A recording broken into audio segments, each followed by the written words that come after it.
पवार काका पुतण्यांमध्ये चांगलंच जुंपलेलं दिसतंय। कुणाचे फोन आले तर भावनिक होऊ नका असं वक्तव्य अजित पवारांचं समोर आलं। भावनिक बोलण्याचं कारण नाही, बारामतीकर साधे सरळ आहेत। यावरती शरद पवारांनी सुद्धा प्रत्युत्तर दिलंय। मी निवडणूक लढणार नाही, मात्र बारामतीकर योग्य निर्णय घेतील असं प्रत्युत्तर शरद पवारांनी दिलेलं दिसतंय। आपली पुन्हा मी सांगतो, विचारधारा कायम आहे। हे जाणीवपूर्वक लोकांचा गैरसमज करण्याचा प्रयत्न करताय।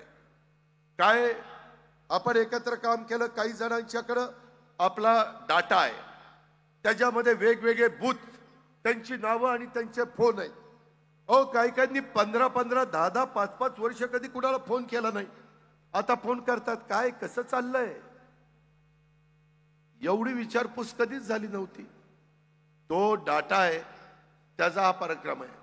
माझे तुम्हाला सांगणे, कुणाचे फोन आले तरी त्याच्यातनं हळवं बनू नका, त्याच्यातनं तुमच्यामध्ये चलबिचल होऊन देऊ नका।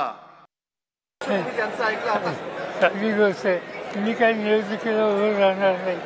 मी यापूर्वी जाहीर केले की मी आता निवडणुकीला उभं राहणार नाही। त्यामुळे काहीतरी भावनाचं बोलायचं काही कारण नाही। बारामतीचे लोक शहाणे आहेत, समजदार आहेत।